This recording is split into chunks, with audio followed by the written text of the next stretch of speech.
Nós vamos começar falando, né, sobre a Covid, essa pandemia que nós temos no momento, que tem causado tantos transtornos em nossas vidas. E aqui eu vou fazer um pequeno apanhado de alguns números envoltos a essa pandemia. E após, né, a apresentação, as perguntas, a gente pode aprofundar mais em algum tópico ou em outro momento, né? Se nós acharmos necessário, importante fazer outros momentos a respeito, a gente pode construir, enfim. Começando, né, o Covid em nosso meio, uma análise dos números. E lembrando, né, aqui, já para fazer uma propaganda, nosso grupo de pesquisa, o grupo de Física e Astronomia do Cariri, né, GFAC.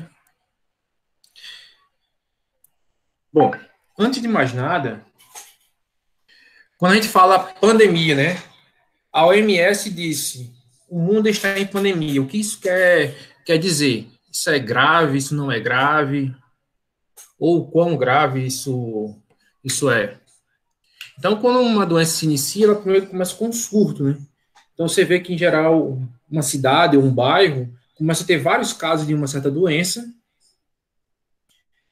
e aí isso começa a aparecer, a preocupar, e a gente chama de surto. Quando este surto começa a ter um foco, dois, três, quatro, cinco, vários focos, então são vários bairros da cidade ou várias cidades do estado, isso passa de surto para epidemia. Então, quando quanto mais se espalha essa doença, a gente sai da epidemia e passa para a pandemia quando isto ocorre a nível mundial, que é agora o caso da Covid-19, ou SARS-CoV-2. SARS-CoV-2. Mas ela, não, ela, embora a gente esteja falando de forma assim, a pandemia da Covid-19, nós tivemos outras, né, em um tempo relativamente curto, que não foram tão graves assim, mas causaram, a princípio, uma grande apreensão mundial, como é o caso aí da gripe suína de 2009 e algumas outras pandemias mais antigas. Estas sim causaram um desastre, né, a nível mundial muito grande. Além dessas tecnologias, existe também a endemia, que são doenças que são muito bem localizadas, né, que elas são características de uma certa localidade. Então, a região norte do Brasil, né, tem a doença da febre amarela. Ela é muito característica da região. E se nós formos em cada região, em cada país do mundo, nós vamos encontrar uma doença que seja endêmica daquela localidade, como assim o ebola na África. E, por exemplo, né, também está passando por um princípio de surto. Não recordo agora exatamente qual o país, mas um dos países africanos está passando por um princípio de surto também relacionado ao ebola. Bom, dito isso, né, só para exemplificar na história, algumas epidemias, pandemias, algumas já tiveram seu final, algumas existem até hoje. A primeira que eu vou citar, mas não é a primeira pandemia da história, a primeira epidemia da história, existem outras mais antigas, mas aqui não daria para listar todas elas, então eu vou falar primeiro da peste bubônica, que ocorreu no século XIV, e dizimou, né, estima-se, mais de 100 milhões de pessoas. Imagine só, né, hoje nós estamos aí preocupados, acredite-se no momento que em torno de 410 mil pessoas morreram devido à Covid-19, que já é uma tragédia muito grande. Imagine, então, 100 milhões de pessoas morrendo. Seria metade do Brasil. Depois, né, um pouco mais recente, mas não tão recente assim, nós temos a varíola, entre 1896 a 1980, que acredita-se que matou mais de 300 milhões de pessoas nesse quase um século de epidemia. E só veio, né, a ser finalizada, a ser dizimada essa pandemia, né, a partir da vacinação em massa das pessoas. Outra grande epidemia é a gripe espanhola. Como vocês também coloquei, né, começou no ZEU, nos Estados Unidos. Embora o nome seja gripe espanhola, essa gripe não começou na Espanha, ela começou nos Estados Unidos, mas os Estados Unidos, né, marqueteiros como são, desde que surgiram, ficaram calados, deixaram alguém falar. Quem falou primeiro? A Espanha. Então a Espanha ficou marcada como a origem da doença, que é algo que os Estados Unidos força de todas as maneiras, né, para colocar em cima da China agora a respeito da Covid-19. E essa epidemia, né, estima-se que ela matou mais de 50 milhões de pessoas. Vejam, com 50 milhões de pessoas, olha a época, 1918. Isso é final da Primeira Guerra Mundial. Não bastava, não bastava que o mundo estivesse desolado devido a uma grande guerra, a Europa destruída, a economia mundial em frangalhos, vem a gripe espanhola e causa esse desastre. Junto a ela vem outra epidemia, que é o tifo, né? A febre tifoide, que mata em torno de 3 milhões de pessoas. E por que duas epidemias, né, nesse momento? Veja, a Europa está devastada, cidades destruídas, então saneamento básico, que já não era algo tão forte, né, naquela época. Depois de uma guerra, fica ainda mais debilitado o sistema de saneamento básico. Então, as condições de moradia, de saúde, extremamente complicadas, problemas de alimentação, né, nutrição da população. Então, tudo isso contribui para que qualquer doença possa fazer um grande estrago. E quando você ainda tem alguma doença que realmente tenha um grande poder de destruição, então juntam-se os dois fatores e o resultado são aí 50 milhões de pessoas. Né? Mesmo as 3 milhões de mortes, perto dos 50 pode ser considerado um número pequeno, né? Mas ainda assim, volto a dizer, né? Hoje nós oficialmente falamos que temos 410 mil mortes por Covid-19.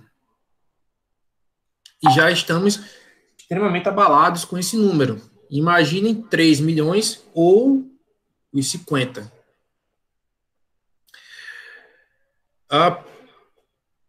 Continuando, né? Nós temos a cólera, que até hoje, né, ela é uma doença que existe em determinadas localidades, devido à falta de saneamento, principalmente, e aí estima-se que ela mata mais de 20 mil pessoas ao ano. Essas mortes ocorrem principalmente na África, devido às condições, né, de saúde, de tratamento de água, as condições econômicas da região.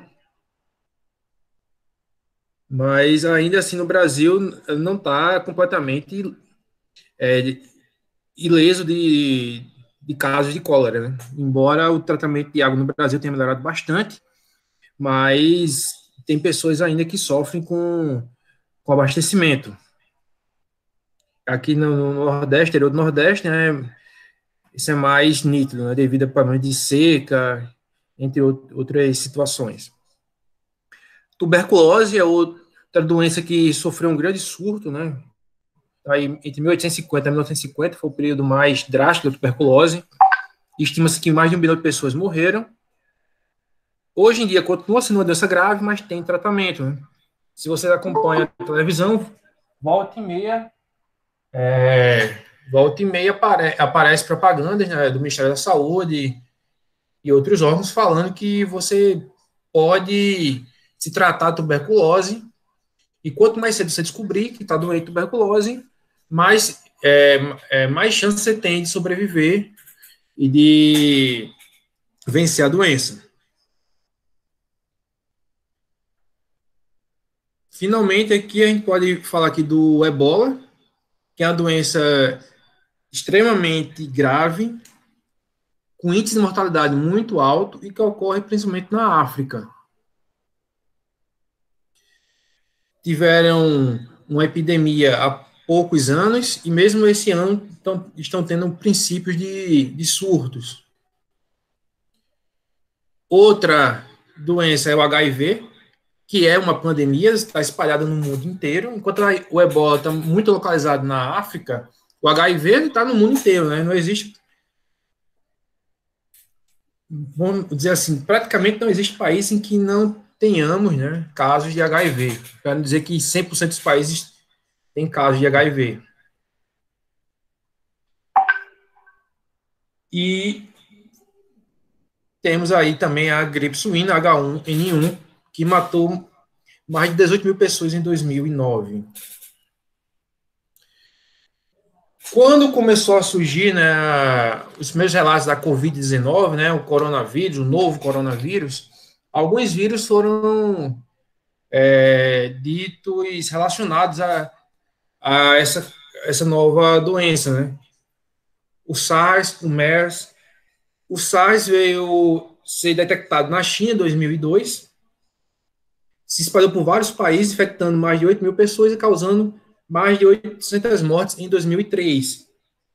Então, os sintomas são febre, dor de cabeça, calafrios, dores musculares, tosse seca, dificuldade para respirar.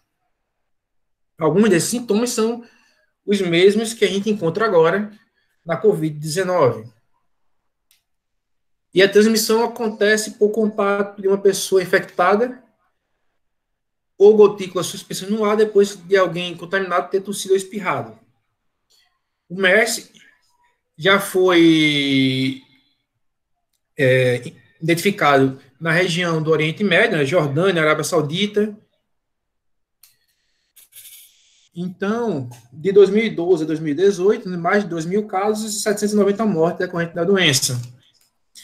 Sintomas, né? Febre, calafrios, dores musculares e tosse novamente. Algumas pessoas apresentam também diarreia, dor abdominal e vômito. Esta infecção se mostrou mais grave em pessoas idosas ou com algum tipo de doença crônica, como diabetes, problemas cardíacos ou renais. Então, se vocês perceberem, né, são sintomas e observações muito semelhantes ao que a gente vê agora com a Covid-19. E, finalmente, a Covid-19, né, foi identificada na China ano passado, por isso que é Covid-19, esse 19 vem do ano em que foi identificado, se espalhou pelo mundo inteiro, com milhões de pessoas infectadas e centenas de milhares de mortos. Isso só os casos oficiais, né? Se nós formos pegar os casos reais, que aí é outra discussão, também ela vai ser transmitida por meio de gotículas, espirro, tosse, saliva, entre outros. Certo? Sintomas, né? Febre, tosse, problemas para respirar, entre outros. Então, o COVID, né? O COVID de corona, o V vem de vírus e o D de doença, né? Então, a doença é do vírus corona. E o 19 vem do ano. Então, os sintomas, né? Dificuldade para respirar, fadiga, dor muscular, arrepios, náusea, perda de olfato, paladar. Em geral, né? É uma característica muito forte agora, né? Quem tem perda de olfato, paladar, quase certamente é relacionado ao COVID. Não é 100%, obviamente, mas é uma porcentagem muito alta das pessoas. Então, gotículas de saliva, espirros, tosse, catarro, aperto de mão, contatos em objetos, superfícies contaminadas, em seguida, contato com olhos, boca e nariz. Também há relatos de transmissão por urina, fezes. E uma pequena cronologia, a OMS recebe o alerta 31 de dezembro de 2019, virada do ano. 11 de janeiro, primeira morte na China. 13 de janeiro, primeiro caso fora da China. 20 de janeiro, a confirmação da transmissão entre humanos. 26 de janeiro, primeiro caso no Brasil. 15 de março, primeiro caso no Ceará. 17 de março, primeira morte no Brasil. E 26 de março, primeira morte no Ceará. Hoje se sabe, né, o sistema tem vários indícios barra confirmação, de que essas datas, né, no Brasil e Ceará, elas não são verdadeiras, né? Antes disso, já tínhamos casos, e o mais provável é que em janeiro o vírus já estivesse circulando no Brasil e que no carnaval muita gente já teve acesso a esse vírus, né? Nos vários bloquinhos da vida.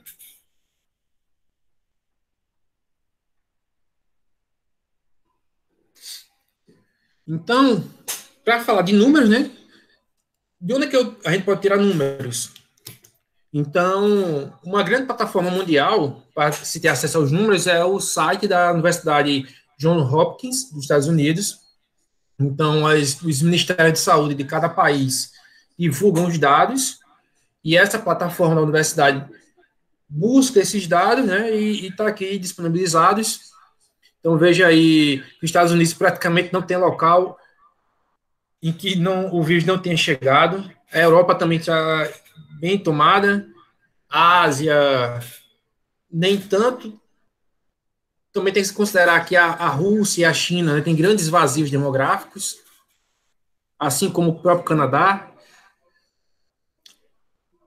A África já tem vários casos, embora por diversos motivos a doença não se espalhou como acreditava-se que iria se espalhar. Não quer dizer que também não o irá para frente.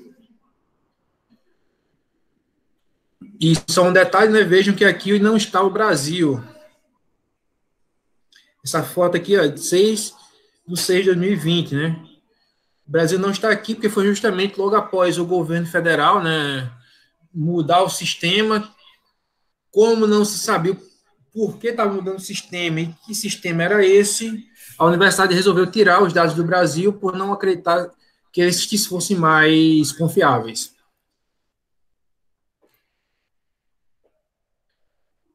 No Brasil, um grande centro, né, de divulgação dos dados é o site da Fiocruz, né, instituição altamente reconhecida no Brasil e fora do país, né, pioneira em investigações de área de saúde. Ela faz essa divulgação de dados. Hoje a gente tem várias plataformas divulgando esses dados. Estou aqui só falando da Fiocruz. E até devido a esse problema do governo federal, a Fiocruz agora está pegando os dados de um outro site que reúne o site diretamente das secretarias estaduais de saúde.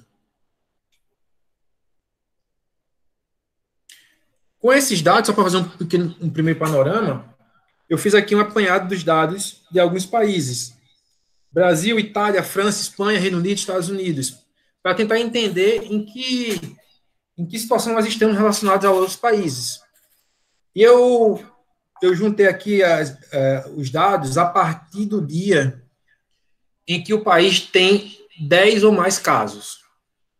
Então, esse vai ser meu dia zero. Então, não me importa se esse dia ocorreu no Brasil, digamos, dia 1º de março, nos Estados Unidos, dia 5 de fevereiro, enfim, não lembro de cabeça qual foi o dia que ocorreu nos Estados Unidos, mas o que eu faço é, identifico o dia em que os Estados Unidos tem 10 casos e pronto. A partir daí, eu olho a curva. Faço aqui o plot, faço a mesma coisa para o Brasil.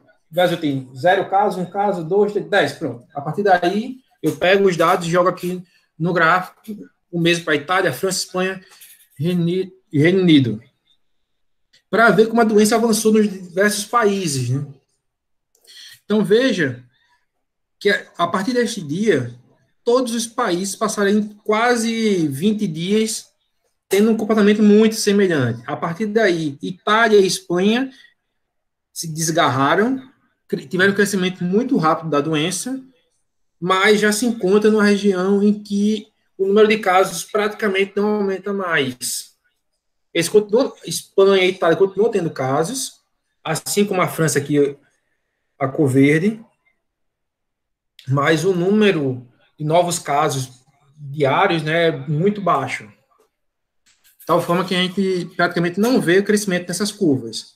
Os Estados Unidos, né, demorou mais tempo para começar a crescer, mas quando começou, ó, e ainda continua crescendo. Embora nós podemos perceber que essa curva aqui começou a ter uma inclinação aqui negativa, com isso ela vai agora começar a se aproximar do seu máximo. O Brasil está aqui embaixo, já demorou a passar dos outros países, mas já passou e agora está em franco crescimento. Poderíamos dizer que o Brasil está atrasado em relação aos Estados Unidos, no sentido que os Estados Unidos já está mais próximo de atingir a fase em que o número de novos casos vai ser muito baixo, 100 casos ou menos por dia. O Brasil está muito mais distante dessa situação. Algo semelhante ocorre para o número de mortes, né? É esperado, quanto mais casos o país tem, mais mortes esse país vai ter. Então, o número de mortes aqui na Espanha, na Itália, praticamente constante. Na França, também já temos um valor praticamente constante, muito embora continuem tendo mortes diárias nesses países, mas agora o número é relativamente pequeno. Os Estados Unidos, ó, essa curva está ainda mais pronunciada, que está se aproximando da região em que o número de novas mortes nos Estados Unidos vai começar a diminuir e se aproximar da 50, 30, até chegar próximo a zero. No Brasil, essa curva não apresenta essa mesma forma, ela está aqui crescendo e vai demorar um pouco mais a inverter e chegar ao seu limite. Então, por isso é muito importante o que nós vamos fazer daqui para frente. Isso pode fazer com que essa curva atinja mais rápido ou não esse limite. Isso significa o quê? Ter menos mortes ou mais mortes. E aí, as mesmas curvas agora, olhando região para região do país, onde nós vemos que a região sudeste e a região nordeste são as regiões com mais casos e mais mortes. Vou mostrar na próxima figura. Aqui está realmente datado, então, aqui as datas, né? Eu não fiz, como na figura anterior, a partir de ter 10 casos. Aqui está o centro-oeste, ou melhor, a região norte, que também tem muitos casos, né? Nós podemos ver como ficou Manaus, né? As imagens televisivas de covas abertas, covas coletivas, e aquelas denúncias infundadas, né, de caixões vazios sendo enterrados. Além da epidemia, da doença, da Covid-19, nós temos que conviver com as fake news, infelizmente. E finalmente, aqui, região sul e região centro-oeste. Essas regiões, elas têm uma condição, um número menor de casos ocorrendo. E aí, nós não sabemos exatamente se esse número de casos vai aumentar ou não vai. Mas, a princípio, essas regiões tiveram uma disseminação menor da doença.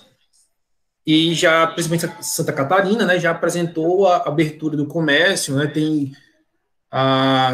cerca de 15 dias, ou um pouco mais, já tem os vídeos, né, do shopping sendo aberto, com música ao vivo, né, aglomeração no shopping, enfim. Aí a curva de morte, né, enquanto que o número de casos, né, Nordeste encontrou a curva do Sudeste, né, o número de mortes já o Nordeste está um pouco mais afastado em relação ao Sudeste. Novamente, o Norte está aqui intermediário e aqui mais abaixo, Centro-Oeste e Sul do país. Bom, e aí desde que começou a Covid, né, a gente fala em isolamento social, distanciamento, e tem várias plataformas que que medem esse isolamento, né? A partir dos celulares, né? Todo celular hoje em dia tem um GPS e esse GPS pode fornecer sua localização. E a gente vê que o Brasil começou a ter um aumento do seu isolamento para tentar conter a propagação do vírus, e à medida que foi passando o tempo, esse isolamento foi diminuindo e hoje está num nível muito baixo, o que traz muita preocupação. E aqui em cima eu destaco o Ceará, que tem uma curva parecida com a do Brasil. Em alguns momentos foi o estado com o maior isolamento do Brasil.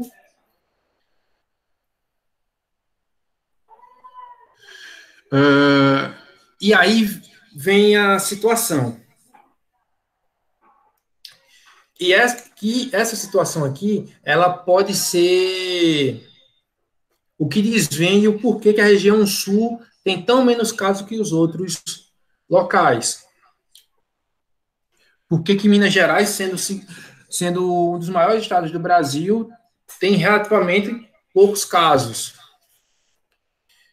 Que é o seguinte. A matéria traz, mortes por síndrome respiratória no Brasil aumentam 20 vezes na pandemia. E aqui tem óbitos por SRAG, melhor dizendo. Síndrome respiratória aguda grave. Veja que ano passado nós tivemos aqui, menos de 500 casos. Esse ano, 7.000. E se você olhar, foi algum problema no ano passado, olha 2018, o número é bem parecido com esse 2019. Então, o que aconteceu do ano passado para cá, que nós temos esse grande aumento do número de casos, número de mortes? E a gente sabe que a Covid, ela causa problemas respiratórios, ela causa síndrome respiratória aguda grave. Então, a questão é,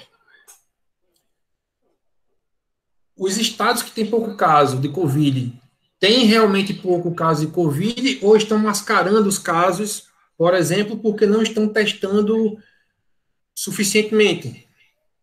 Então, estão dizendo que as pessoas estão morrendo por SRAG, quando, na verdade, estão morrendo por Covid.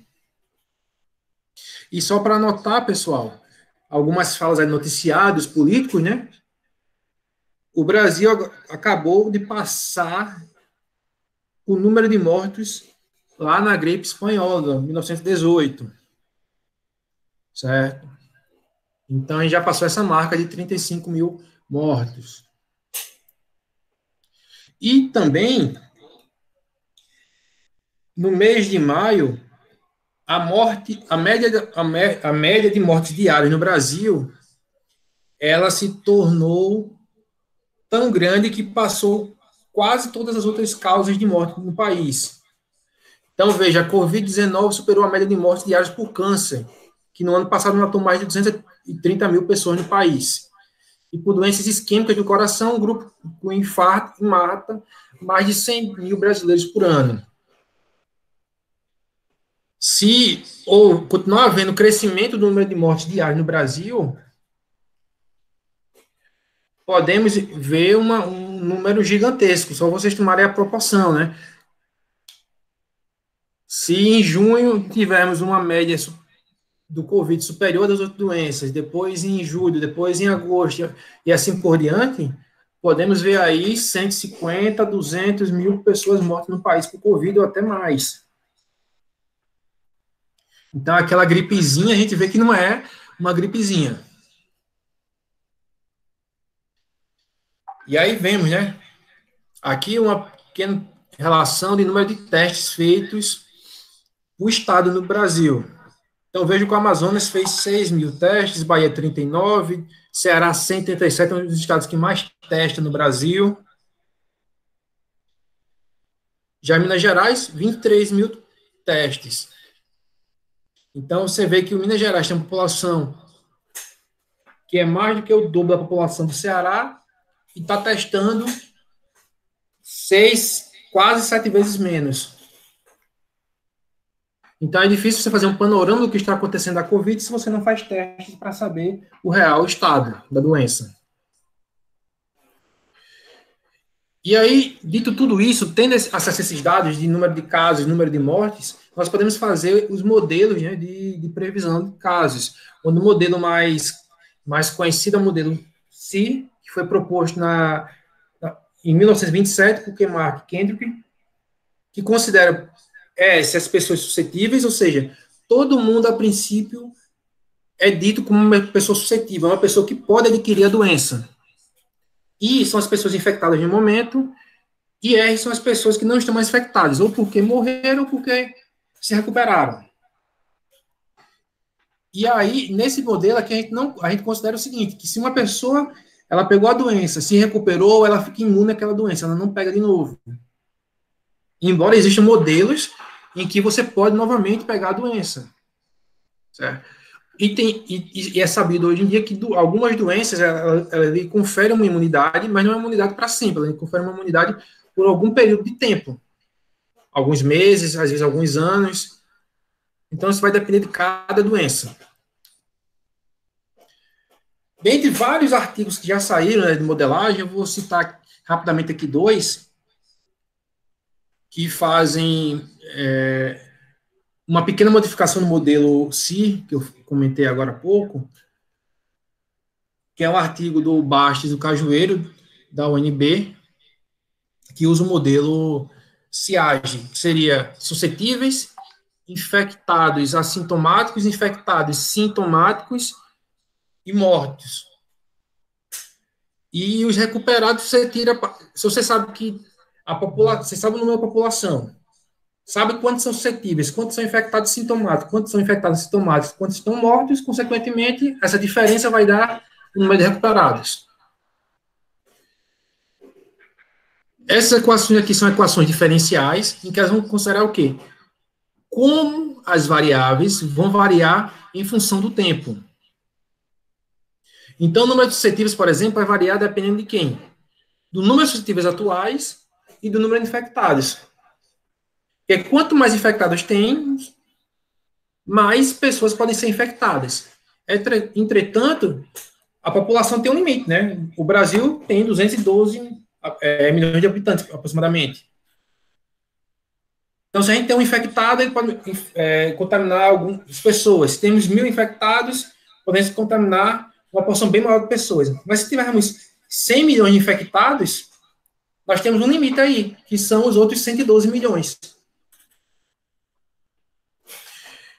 Então, tem um balanço entre o número de infectados e o número de pessoas suscetíveis. E esse número, obviamente, de suscetíveis só vai diminuir.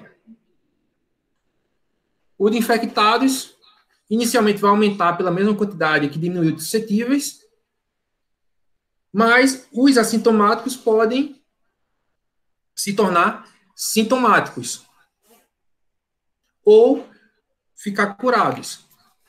Os sintomáticos, eles podem vir diretamente dos suscetíveis ou dos assintomáticos e podem diminuir se as pessoas se recuperarem ou se as pessoas morrerem. Então, veja que os mortos só vêm dos infectados sintomáticos. E aí, o Bastos e o Cajueiro fizeram uma análise, que a gente vai chamar de FIT, né, um ajuste de curvas. Então, nós temos aqui essas estrelinhas, são os pontos que são os dados que o governo nos fornece de pessoas infectadas, e as curvas são do modelo deles. Então, primeiro eles olham se o modelo deles representam aqueles pontos, e depois a gente pode fazer uma previsão, ou seja, se meu modelo ajusta bem aos pontos atuais, se eu estender o meu modelo, o que é que poderia acontecer para frente? Isso não é uma garantia, mas a gente pode ter uma ideia do que vai acontecer.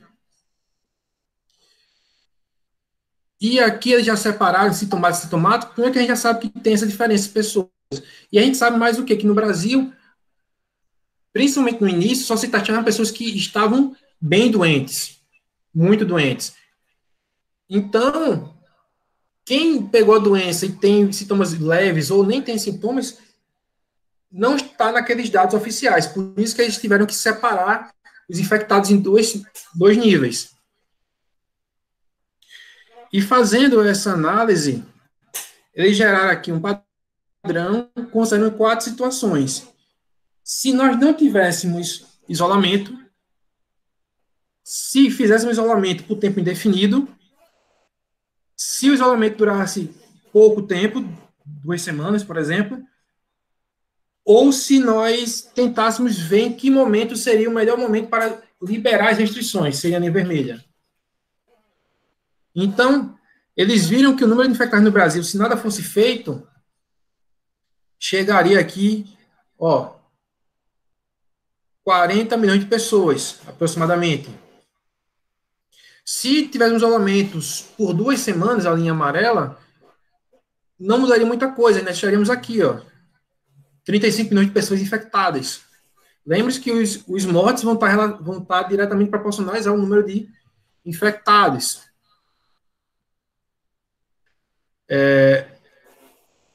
Se fizesse isolamento definido, a curva azul, o número de infectados já diminuiria bastante para 20 milhões, ainda assim seria um número alto.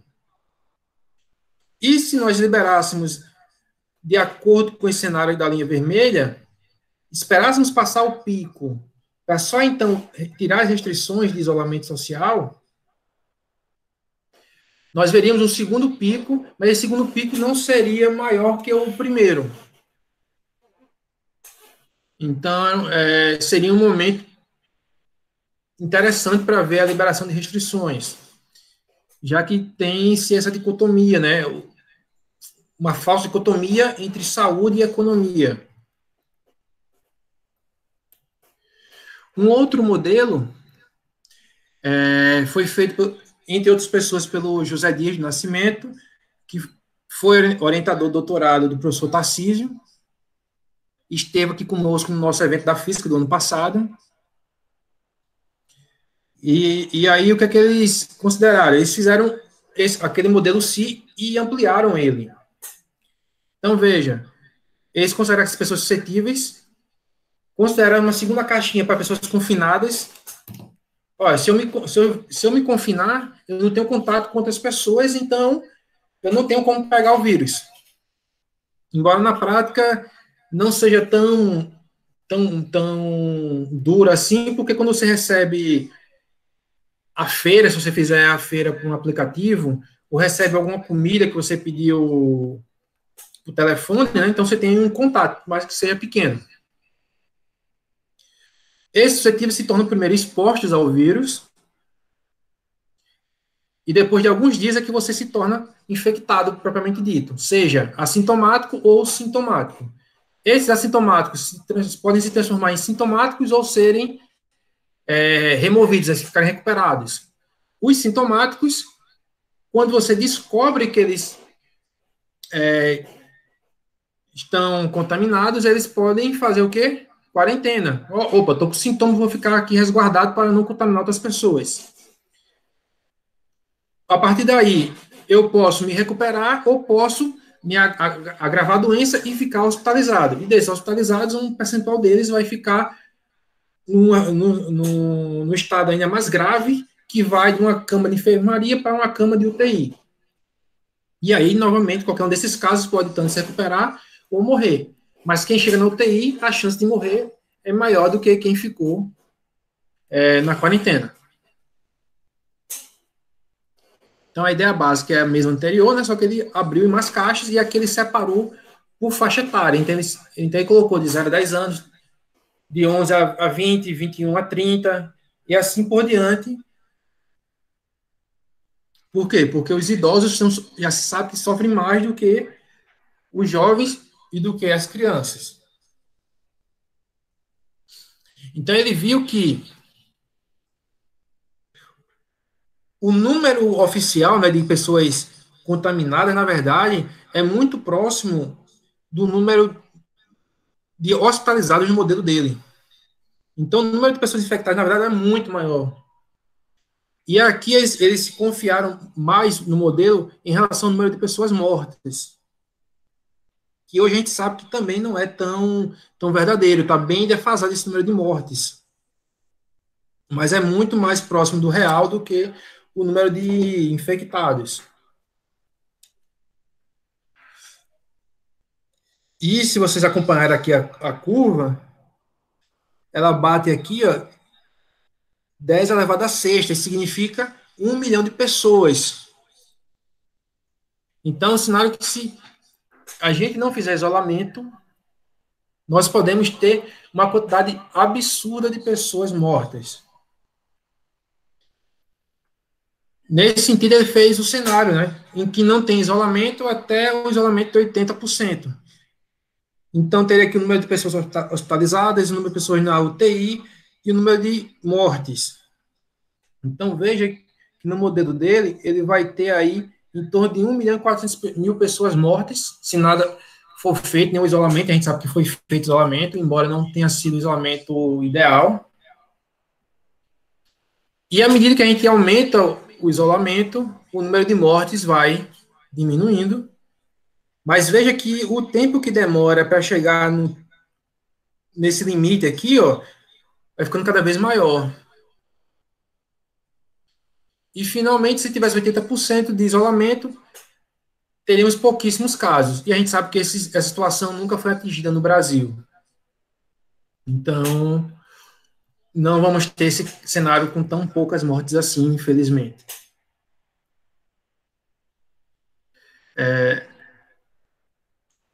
Ao mesmo tempo, eu não coloquei aqui, mas a gente também considerar o caso do isolamento vertical, né, que agora a gente não fala mais nele, mas em algum momento foi falado pelo governo federal, que era o seguinte: isolar só as pessoas acima de 65 anos de idade e as pessoas ditas de risco. E ele viu que isso não funcionaria, que o número de mortes seria também extremamente alto, próximo das 1 milhão de mortes. Então, o modelo dele também descarta essa possibilidade, como uma possibilidade interessante para o Brasil. E aqui uma pequena coletânea de dados do Ceará, obtidos a partir do boletim epidemiológico do governo do estado, a partir da Secretaria de Saúde, e que vemos que a região de Fortaleza e arredores tem uma quantidade de casos muito alta, né? Então, aqui está casos por 100 mil habitantes, e aqui a região do Cariri é a região que tem menos casos. Mas não quer dizer que nós podemos, nós estamos liberados para ir para a rua, brincar, se divertir, como se nada ocorresse. Não. Isso aqui ocorre justamente porque nós começamos o isolamento antes de outras localidades. E se a gente não tomar cuidado, a gente pode chegar nesses outros cenários aqui de média alta ou muito alta incidência de casos. E veja que o número de municípios com casos confirmados no Ceará é de 183 municípios e município com morte de 138, é um número muito alto. Da mesma forma, aqui tem uma tabela interessante, né? Número de casos. A gente vê aqui mais casos nas pessoas mais idosas. E como eu disse, né, os testes são feitos principalmente em pessoas que apresentam sintomas mais graves da doença ou em pessoas que convivem com aquelas que foram testadas. Como as pessoas mais idosas sofrem mais, né, então é natural que o número maior de pessoas confirmadas com a doença esteja nessa região aqui. E menos pessoas novas, né, crianças e adolescentes. Nessa tabela, temos aqui os óbitos. Vejam o seguinte: menos de um ano, 1 a 9 anos, 10 a 19, e aqui 50 a 69 e 70 ou mais. No caso dos homens, morreu mais quem? Idosos. E essas pessoas aqui que estão se aproximando da melhor idade, né? Digamos assim. O mesmo ocorre entre as mulheres. E até 29 anos, o número de mortes é muito semelhante aqui no Ceará. Ou seja, tem uma morte aqui a mais e uma morte aqui a mais. É uma diferença pequena, né? É claro que para a família que perdeu seu ente, é uma diferença absurda. Mas no contexto, né, do Estado, não é uma grande diferença de casos entre homens e mulheres. Mas, a partir dos 30 anos de idade, que é quando a gente deveria começar a fazer nossos exames, né, nos médicos, aquelas consultas de rotina, que as mulheres fazem muito mais do que os homens, além do que se cuidam muito mais, né? Então, veja que os homens têm quase 2.000 mortes, enquanto que as mulheres têm 1.400, né? Então, isso aqui é um recado para que os homens comecem a se cuidar mais do que se cuidam hoje. Tanto em fazer os exames preventivos, como na alimentação, né? Questão de bebidas, esportes. E aí, o que eu falei da síndrome respiratória aguda grave, né, no Ceará, comparativo 2019-2020, de janeiro a junho. Então, veja, tirando aqui janeiro, que foi muito baixo, 2019, fevereiro, março, abril, maio e junho tiveram entre 100 e 200 casos. Em 2020, janeiro, 115, fevereiro, 164, então semelhante ao que a gente viu ano passado. Março, 1.300. Abril, 6.000. Maio, 7.500. Junho, começou. Isso aqui foi tirado dia 2 de junho, né? Então, os dados ainda vão entrar nessa última coluna. E destes 7.000 casos de maio, só 2.000 casos foram dados por Covid. No total, pessoal, temos aí em torno de 7.000 casos ainda de síndrome respiratória aguda grave sem atestado no Ceará, que a gente está em processo de análise. E quando você vê aqui essa distribuição por semana, não só por mês, né? Você vê um aumento aqui em 2020 muito expressivo, comparado 2009 com 2020, um aumento muito expressivo, tanto nas curas como também nas mortes. Né? Então, temos um número de mortes que o ano passado foi de 80, esse ano foi 3.642. O que indica que o número de mortes por Covid no Ceará foi maior do que o número oficial divulgado pelo Estado.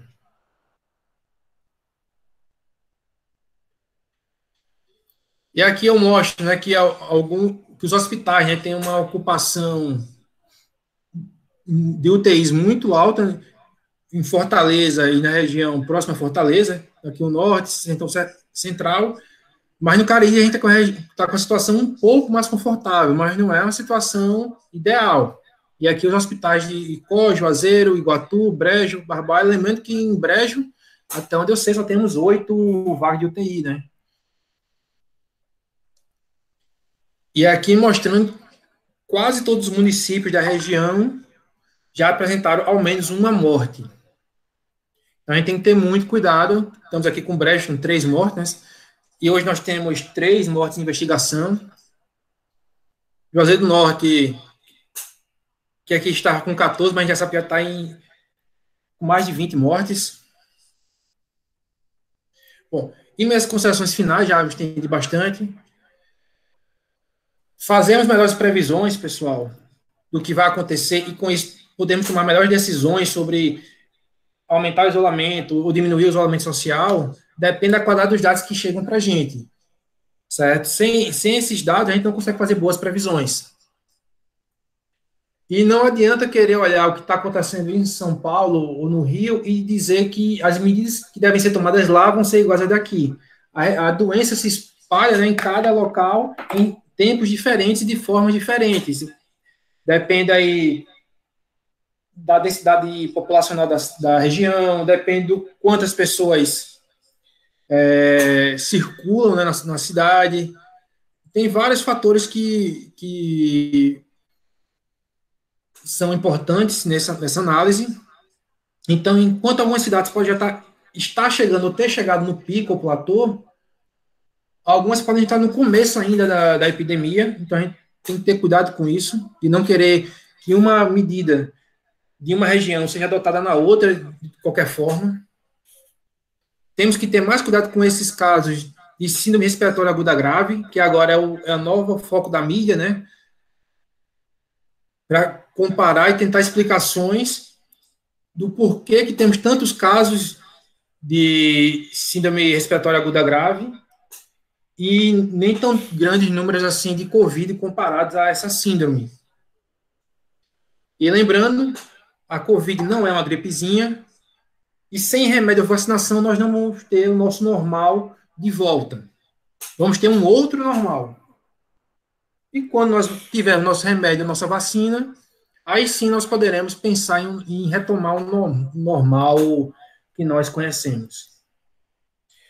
Então, obrigado, pessoal, pela atenção. Desculpe a demora. E aí eu renovo a hashtag, né, Pacto pela Vida.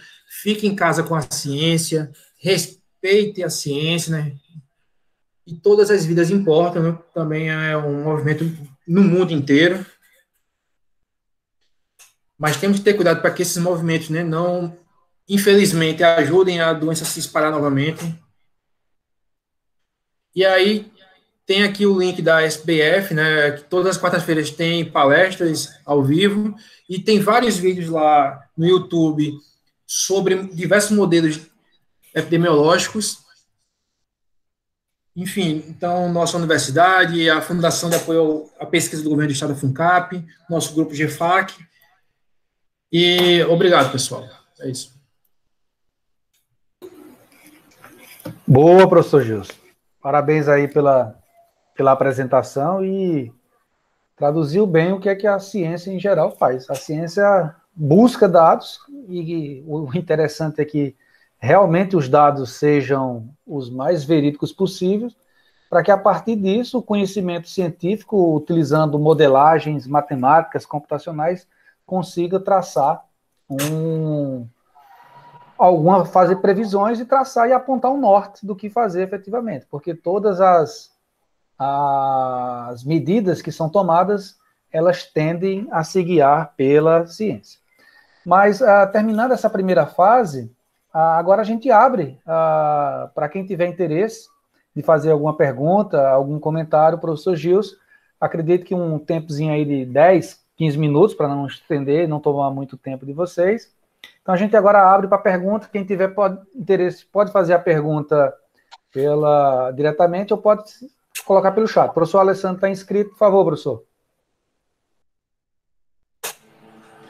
Bom, primeiro eu queria parabenizar o professor Gilson pela brilhante exposição dos dados e fala e análise do cenário. Foi muito legal te ouvir, porque tu fez toda uma trajetória das pandemias, do conceito de pandemia. Isso é importante para que a gente marque o entendimento sobre o que é isso que está atingindo, que muitas vezes não chega à casa do nosso público, né? Na medida em que as pessoas não entendem, me parece, pelas suas atitudes, da importância que se tem nesse momento se ter o isolamento social, né? O que tem se visto aqui na cidade, por exemplo, de Brejo Santo, ao contrário de tudo que se preconiza, é ainda as pessoas displicentemente caminhando pelas ruas, né, sem usar máscara, né? Eu moro próximo ao mercado aqui, então vem famílias com 2, 3 pessoas para fazer compra e todas essas situações que não são desejáveis. Bom, isso tem sido significativamente mostrado na medida em que a gente acompanha os boletins epidemiológicos da cidade, e nós tivemos um aumento de sexta para segunda de 12 casos, sendo que de ontem para hoje, de ontem para hoje não, de segunda para terça houve um aumento de 4 casos, além desses 12 que já haviam aumentado, né? Isso é um efeito da falta de informação. Então, só dito isso, eis a importância desse momento. Mas a minha pergunta vem no sentido, Gilson, de tentar entender uma coisa bem simples assim. Eu percebo que nós estamos aqui no Ceará, e talvez a região de Fortaleza muito mais do que nós aqui no Cariri, chegando já na inversão da curva. Né? Tu mostrou ali, e ela é bem nítida no gráfico, quando a gente olha, que ela se torna negativa em determinado momento, e, bom, tem de se anotar, então, a desaceleração, né? O surgimento de novos casos diminui e as coisas não se estabilizam, não melhoram, né? Porque nós não temos uma cura ainda, nem uma vacina, mas elas tem-se uma melhora na medida em que não se tem mais o adoecimento das pessoas, né? Ou o grande número de mortes, enfim. Tu pensas assim, por todo o teu estudo que tem feito, que o Cariri, a gente tende a levar que tempo mais ou menos para chegar nesse patamar? Se tu puder responder, se não puder, que tu possa fazer uma uma trajetória de pensamento só para a gente discutir isso, se for possível. Obrigado. Então, enquanto o professor Gilson vai respondendo, quem tiver interesse e curiosidade de perguntar ou de compartilhar alguma ideia, pode se manifestar aqui inicialmente via chat, quando o professor Gilson vai tentar abordar aí um pouco essa questão do professor Alessandro. Vamos lá, professor Gilson. Enfim, eu vou tentar responder. É o seguinte, professor Alessandro. E o Geodésio faz uma pergunta aqui no chat que é bem semelhante, ou que se complementa da de Alessandro.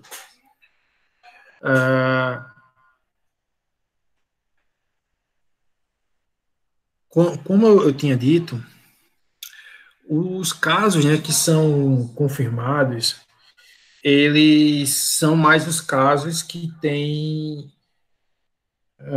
que estão mais graves, né? Tanto que teve um bom tempo aquela política, né? Você espirrou, não sai de casa, fica em casa, né? Aí, se esse espirro começar a ficar muito forte, vier febre junto, falta de ar de repente. Agora, se for falta de paladar ou de olfato, aí sim, já procure o médico, né? Ligue para o posto de saúde. Então, quando você diz assim, aumentaram em 12 o número de casos, né? Na verdade, aumentaram mais. 12 foram registrados. E como você bem frisou, né, muitas pessoas ainda não usam máscara, até porque a máscara não é impeditivo de você pegar a doença, né? Ela só minimiza o risco de você se contaminar. Que a máscara ideal seria aquela máscara cirúrgica, que por motivos óbvios, né, de estar sendo extremamente requisitada nos hospitais, a gente está usando máscaras de pano, que são relativamente boas, mas têm limites na nossa proteção. Então não adianta querer, com a máscara de pano, dizer que está imune, porque não está. Inclusive, se diz, né, que 2, 3 horas no máximo você tem que trocar essa máscara, além do que não meter a mão na frente da máscara, entre outras coisas. Então, quando você, assim, vamos chegar no pico, isso é muito relativo. Se a gente abrir tudo, volta ao comércio, volta transporte público, volta escolas, volta universidade, volta tudo de uma vez só. O pico chega rápido. Mas o desastre vai ser gigantesco. Por quê? Porque vai ter um altíssimo número de pessoas contaminadas ao mesmo tempo e nós precisamos de hospital, das vagas de enfermaria, de UTI para atender esse povo. E a gente sabe que essas vagas vêm em número limitado. Em alguns locais, por exemplo, tem a vaga, tá tudo lá, equipamento, mas não tem um médico. Você precisa também dos médicos. Precisa de nutricionistas, fisioterapeutas, enfermeiros. Além, que a gente não fala, mas também todo o pessoal de limpeza, né? O pessoal da administração, tem toda uma equipe. A UTI não é só a cama de UTI, tem todo um contexto atrás. Então, dizer quando vai chegar o pico ou não é bem complicado. E nesse cenário que se tudo reabrisse sem nenhum controle, seria um drama gigantesco. Aí você começa, vamos isolar tudo ou vamos reabrir parcialmente. Então, tudo isso vai fazer com que seu tempo para chegar ao pico, ele vá variando. E esse pico pode não ser um pico, pode ser um platô. Em que você chega num certo patamar, vê algum aumento quase inexpressivo e passa muito tempo ali nessa região até que diminui.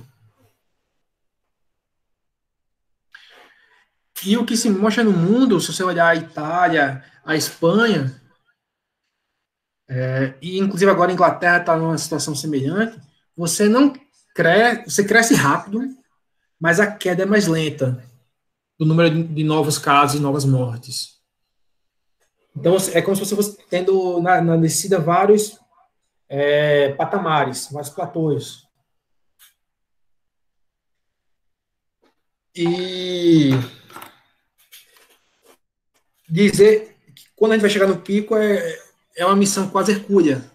Quando você considerar que Fortaleza está abrindo, né, parte das atividades, se começar a ter um aumento de pessoas trafegando para Fortaleza e voltando, elas podem levar o vírus de volta para Fortaleza ou trazer de Fortaleza para as outras regiões. Então, como eu mostrei, o número de casos aqui na região do Cariri é menor. Mas, se a gente não tomar cuidado, ele vai crescer tão quanto o número de outras cidades.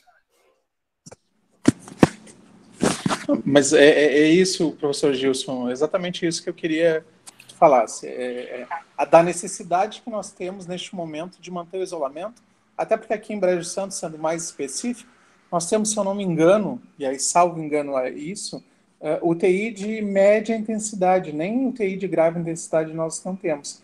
E fora isso, nós temos 8 leitos. E isso realmente me preocupa, porque além dos doentes que aqui estão e são próprios da região, Juazeiro do Norte estava mandando para cá também. Né? Chegou a mandar alguns doentes para cá. Então, isso que eu queria... Eu sei que era impossível de tu mostrar o platô quando vai chegar, mas é isso. Enquanto a gente não chega, o negócio a gente está dentro de casa. E usar os anteparos físicos, a gente não tem acesso à máscara N95, que te dá 95% de certeza, né, de que tu não vai te contaminar, mas efetivamente tu tem que usar de todos os métodos para que tu consiga te conservar. E não é só por tua causa, eu sou saudável, eu não vou pegar, é em função da própria sociedade, porque tu pode ser veículo para os outros, entende? Então, assim, é esse feeling que as pessoas têm que ter, é essa empatia que o ser humano tem que ter e que parece que ultimamente ele não tem muito, de tu perceber que não é que tu vai morrer propriamente dito, mas e os demais? Né? Quem é que da tua família está apto a morrer? Né? Porque a dor do brasileiro, às vezes, me parece que ela só chega quando ela chega na tua família. E é preciso, nesse momento, que, sobretudo, a gente seja empático para com o outro, né? Cuidar de si para que a gente possa cuidar da nossa sociedade. Mas brigadão, viu? Brigadão mesmo, foi muito bom. Só complementando, Ale, e complementando a sua fala, a sua pergunta com a de Gildésio, sim, para montar essa apresentação foi bem difícil, bem trabalhoso, no sentido que a gente tem um tempo, né, bem definido, um tempo relativamente curto, e tem assim, um conjunto de dados gigantescos para a gente analisar e traçar o que é melhor, o que é que não é tão bom assim. E como eu mostrei, né, por exemplo, a região Nordeste está praticamente o mesmo número de casos que a região Sudeste, mas o número de morte bem menor. Uma das coisas que explica isso é que o Nordeste está testando muito mais do que o Sudeste. Então,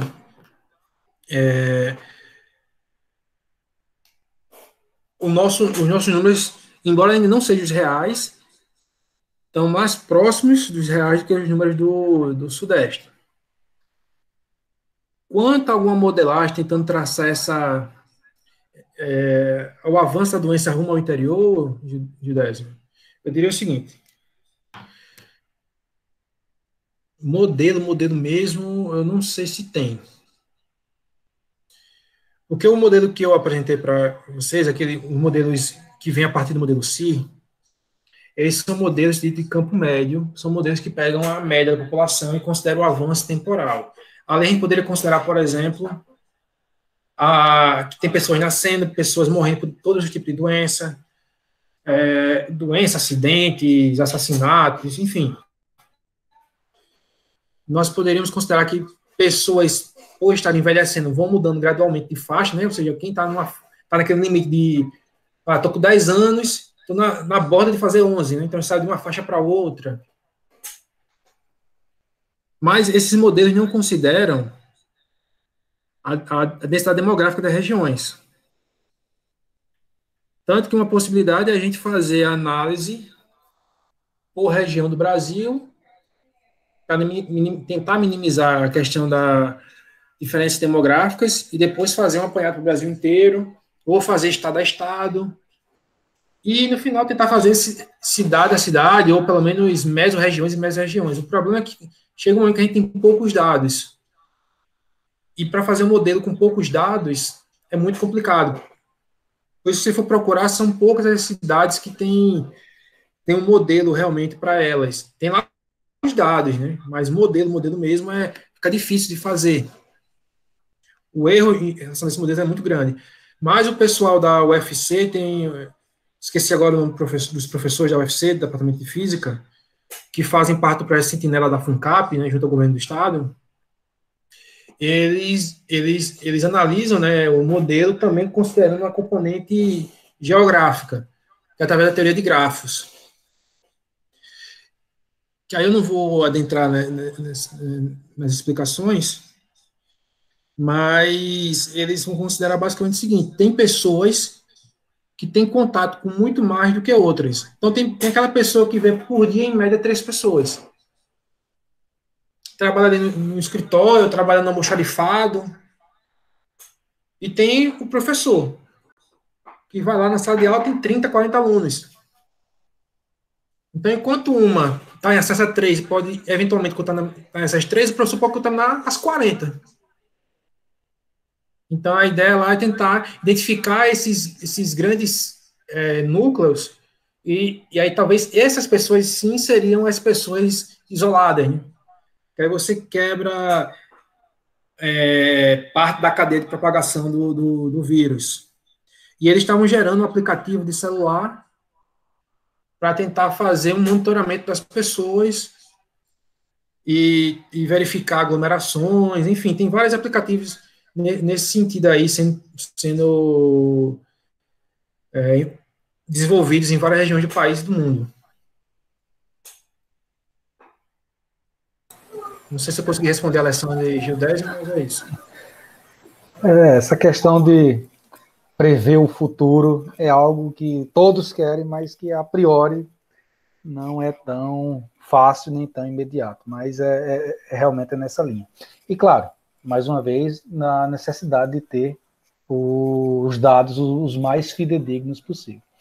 Um outro ponto, Gilson, não sei se você se atentou aí esses dias, mas eu acho que você até ouviu, não sei se a gente estava falando antes de começar o webinário, que foi sobre a declaração lá da epidemiologista lá da OMS, a Maria Van Kerkhove, que ela justamente abordou, e essa é uma questão muito delicada de se colocar nos modelos, que é a questão dos assintomáticos, a questão dos pré-sintomáticos, e em cima de uma dessas falas dela, foi justamente o que o presidente utilizou para dizer, olha, passaram todo esse tempo aí em casa, perdendo tempo, porque os que são assintomáticos, a priori, não podem contaminar outras pessoas. Então, não deveríamos nem ter feito quarentena, nem lockdown em alguns casos, e isso foi simplesmente perder tempo.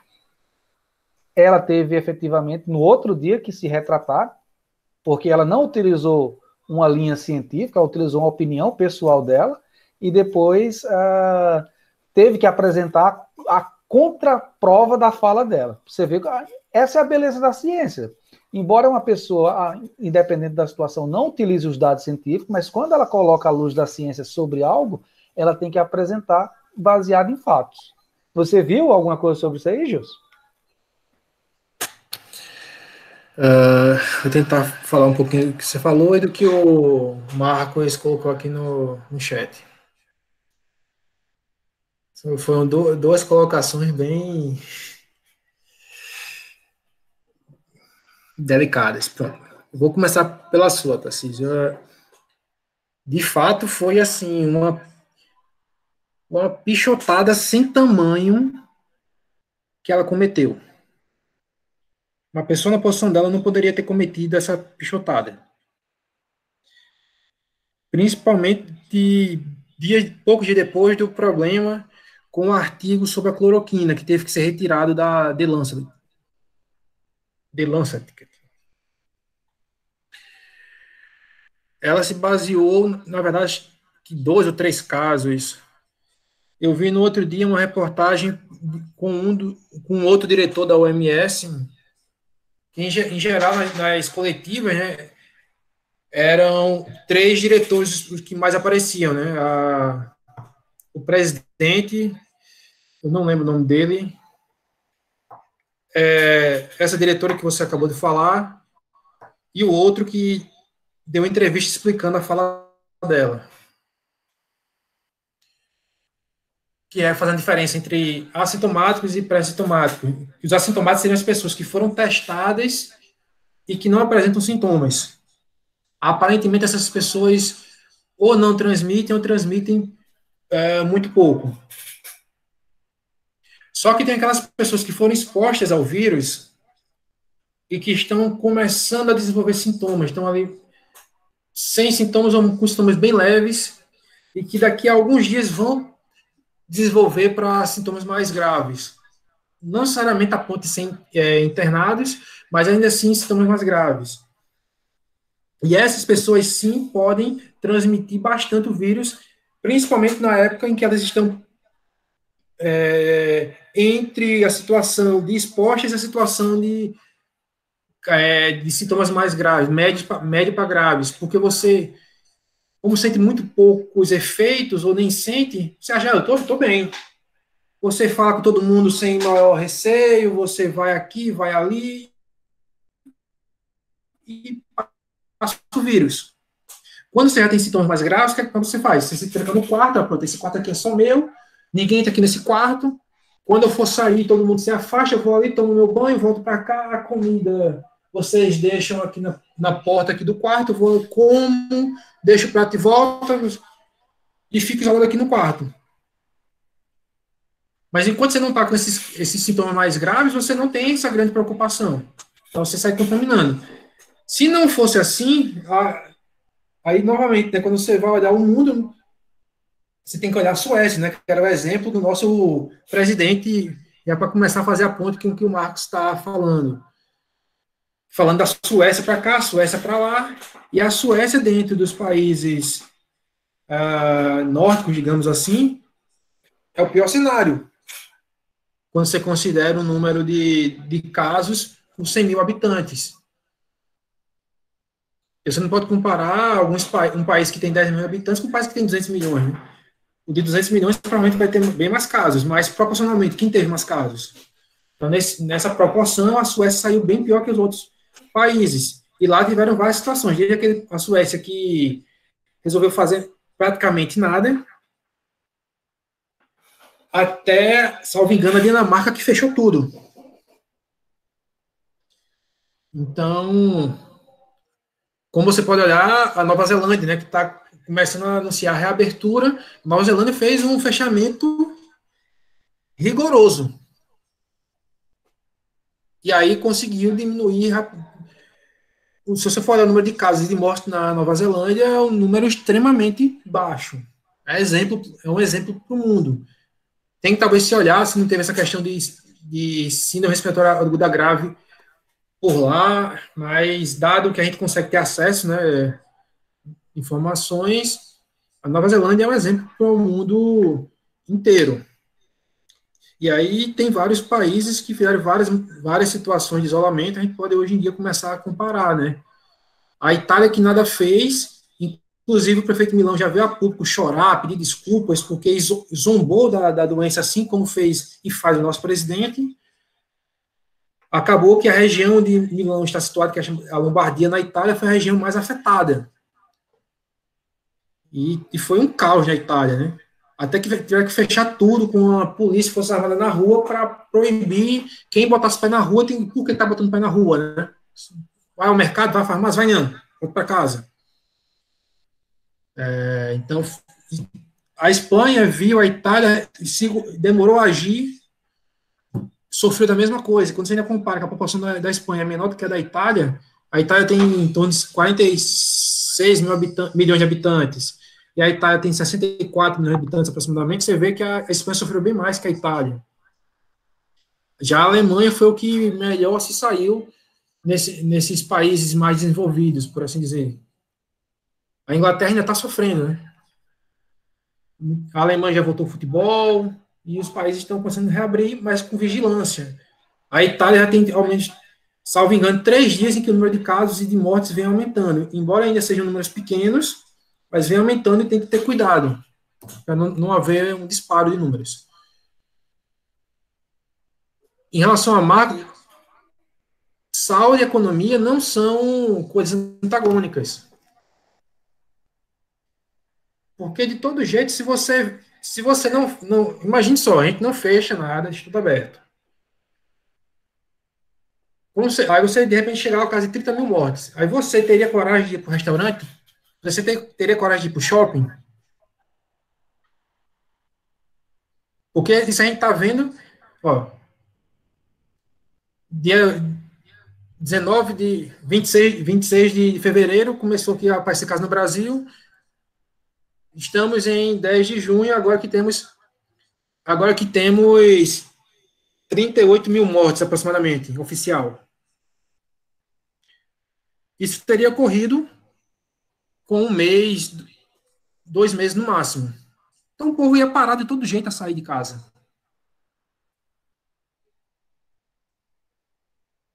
Se a gente tivesse travado bem mais a economia, seria um baque econômico, obviamente, mas mais cedo a gente poderia retomar a economia.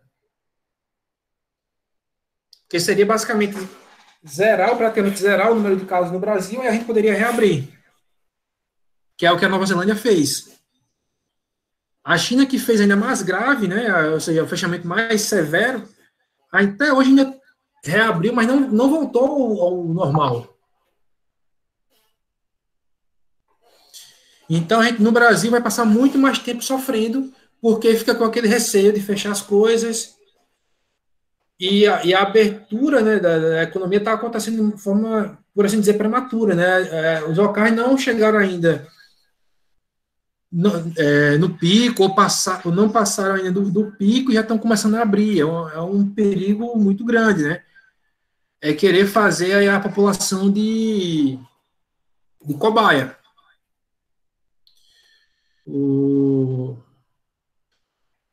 Então,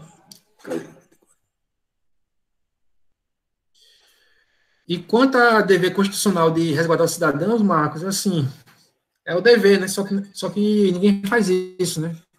Se fizesse, a gente já teria saneamento básico em todos os locais, teria tratamento de água em todos os locais. O Rio de Janeiro não teria tido aquele problema das algas, que na verdade não foram algas, esse ano foi esgoto.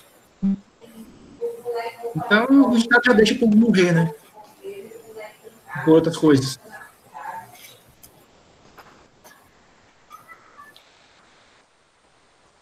É isso. Pois é. Bom, só para compartilhar com os outros, né, em relação a essa declaração da epidemiologista lá da OMS, a questão que um assintomático, só para todo mundo ficar ciente, é alguém ali que ele vai passar todo o curso da doença sem manifestar nada, até que o seu sistema imunológico consiga efetivamente se livrar do vírus. Já uma pessoa pré-sintomática, ela é uma pessoa que testou positivo para o vírus, mas que ainda não desenvolveu sintomas. E aí, nessa linha, fica justamente essa dicotomia. E aí, propaga ou não propaga? Enfim, para poder fazer uma análise desse ponto, aí é necessário fazer todo um acompanhamento, toda uma linha cronológica e esperar ver se o vírus vai sumir do organismo, com quais os sintomas, e a priori, no curto intervalo de tempo que nós estamos e na velocidade com que as coisas estão, isso não é viável, principalmente no nosso cenário. E em relação da pergunta de Marco, não tem como, Marco, porque a priori o presidente ele nem acredita na ciência, ele nem sabe de nada e quer simplesmente seguir uma linha de que todo mundo está errado e só ele que está certo. enfim, é uma triste realidade que o Brasil, nesse momento, se encontra. E vejam, a gente vai fazer um mês, daqui a pouco, e o ministro da Saúde ainda é um militar que ontem estabeleceu uma nova geografia na qual nós aqui do hemisfério, como ele definiu, norte, porque norte e nordeste agora fazem parte do inverno do norte, por isso que Mossoró vai ter jogos de inverno em 2026, e a parte centro-sudoeste, que está associado com o inverno do hemisfério sul. Enfim, é um pessoal que, a priori, deve se questionar tais formações. Enfim, se ninguém tiver mais alguma, acho que a gente está dentro do prazo. Acho que foi... pois é, né, Carlos? Vai estar nevando aqui no Brejo. Acredito que foi um período extremamente proveitoso. A explicação do professor Gilson foi bem didática, fazendo essa linha temporal evolutiva, como o professor Alessandro destacou, e as discussões também foram bastante pertinentes. E se alguém tiver mais alguma coisa, o professor Gilson pode seguir para as considerações finais, e a gente vai tentar convidar outro professor, outra área do IFE, para que possa apresentar na próxima semana. Aí a gente vai ver a questão do horário. Podemos preservar esse horário da quarta-feira, 16h30 até 18 horas, mais ou menos, ou, dependendo de quem for apresentar, a gente pode proporcionar uma migração de dia e data. De data e horário, na verdade. Ok. Então, respondendo aqui o Marcão, que fez outra pergunta, e já me encaminhando para as considerações. Então, Marcos, imunidade de rebanho. Isso é um conceito que existe, e esse conceito, eu me arrisco a dizer que ele está por trás de diversas vacinas. Veja que quando se faz uma campanha de vacinação, nunca ou quase nunca se estabelece 100% de cobertura da vacina, né? Quase nunca, para não dizer nunca, você tem que 100% da população ser vacinada. Porque se sabe que se um certo quantitativo de pessoas tiverem sido imunizadas, aí nesse caso por vacinas, a doença não vai acontecer, ou se acontecer vai ficar muito isolada, porque não vai ter outras pessoas ao redor do contaminado para serem contaminadas. E aí, quando você vê esse movimento anti-vacina, e assim, às vezes falta até palavra para se dizer alguma coisa a respeito sobre esses movimentos, aí você vê a volta do sarampo no Brasil, né? E o que mais causa espanto é que isso acontece principalmente no estado de São Paulo, né? Dito o estado mais rico, mais poderoso da nação, enfim. Berço da USP, Unicamp e Unesp, né? Que eu não preciso nem falar das diferenças das universidades, afora Unifesp, UFABC, UFSCar, o IFSP, enfim. O ITA, né? Não podemos esquecer aqui nosso amigo Oito. Então, é um conceito que existe. Só que nem todas as doenças conferem imunidade. Não é porque você passou por certas doenças que você vai ficar imune a ela. E, ao mesmo tempo, essa imunidade, cada doença vai atuar no seu organismo, gerando uma imunidade que pode ser para a vida inteira, catapora, né? Em geral, quem pega catapora, se não for extremamente leve, você nunca mais vai pegar catapora na sua vida. Outra, essa imunidade vai ser de alguns meses ou anos. Alguns poucos anos, 2, 3, enfim. Mas pode ser o suficiente para estancar a disseminação de uma certa doença. Então, quando o governo quer fazer essa imunidade de rebanho para a Covid-19, primeiro tem que saber se a Covid-19, nosso organismo é capaz de gerar uma imunidade para ela. E o tempo que essa imunidade demora para passar. Segundo, se for fazer do jeito que o governo queria, deixar todo mundo pegar de uma vez só, nós não temos leite de UTI nem de enfermaria para dar conta da população que precisaria desses locais. e nem equipes médicas. Aí quando eu digo equipe médica, estou falando todo mundo. Médico, nutricionista, fisioterapeuta, enfermeiro, técnico de enfermagem, serviços gerais, administração, cozinheiro, todo mundo. Não temos isso. Nenhum país do mundo tem. Já a Europa, como sofreu, vem sofrendo. O, a toda poderosa nação do mundo livre, Estados Unidos, veja como está sofrendo. Mais de 110 mil mortes confirmadas. E aqui eu repito, né, o confirmadas. Então, se, o número de mortes, como eu mostrei aqui nas projeções do Santos Cajueiro e depois do Zé Dias e colaboradores, teremos mais de 1 milhão de mortes facilmente, que é algo que corrobora com a projeção da academia britânica, agora faltou o nome, a Royal Academy, que publicou a projeção para o mundo inteiro, né, foi das primeiras que fez essa projeção, que disse que o Brasil poderia ter mais de 1 milhão de mortes, né, podendo chegar até 2 milhões de mortes. Então é muito delicada essa imunidade de rebanho por o Imperial College. Obrigado, Alessandro. Você querer pegar essa imunidade porque todo mundo contaminou e esperou o povo ficar curado para ter essa imunidade de rebanho. Assim, é algo absurdo.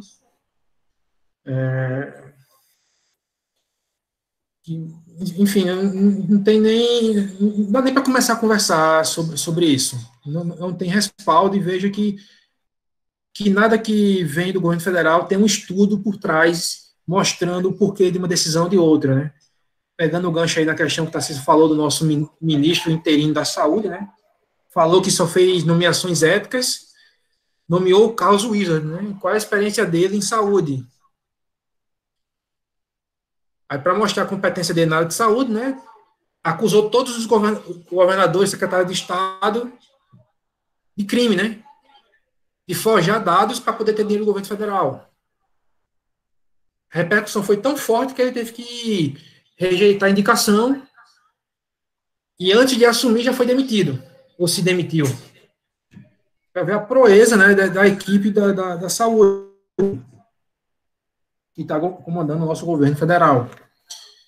Por sorte, os governadores, de modo geral, independente de partido, foram mais decentes no tratamento à doença, embora a gente possa fazer inúmeras críticas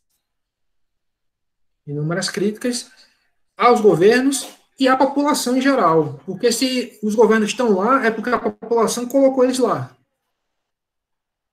E eu venho conversando com o pessoal, né, informalmente, né, vendo o quanto a população ama a tecnologia, mas, vamos por assim dizer, não gosta tanto de ciência. Usa o celular para tudo, né? Mas explique a ciência do celular.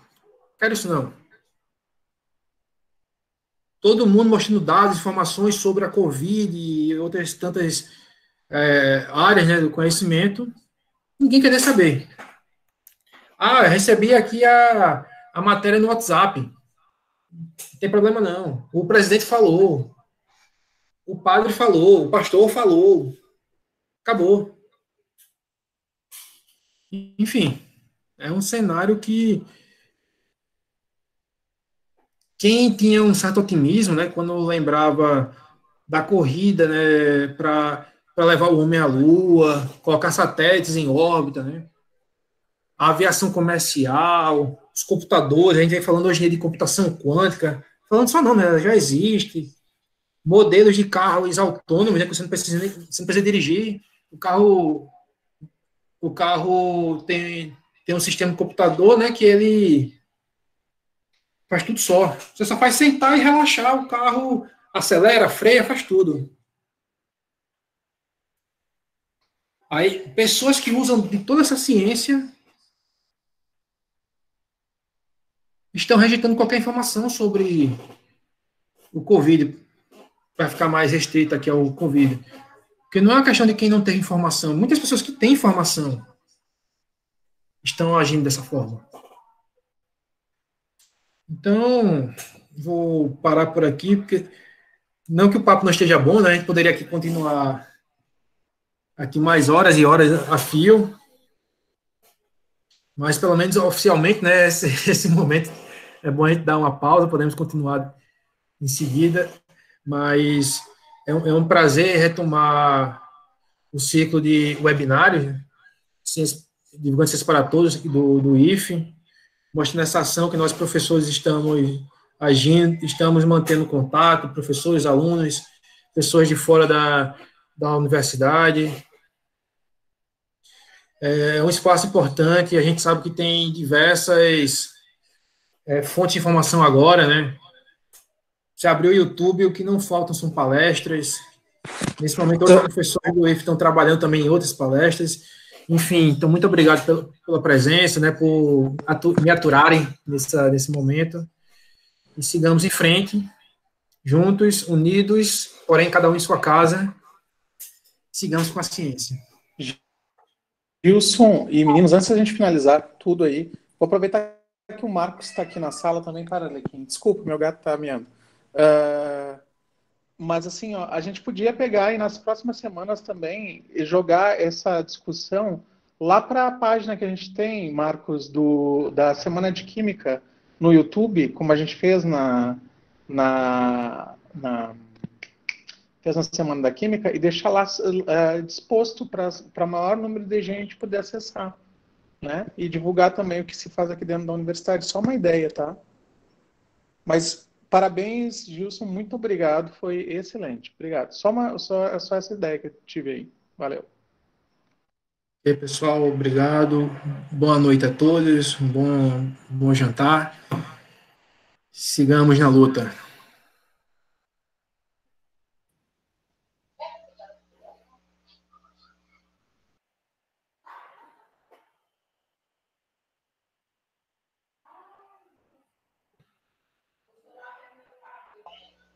Eles tiram muito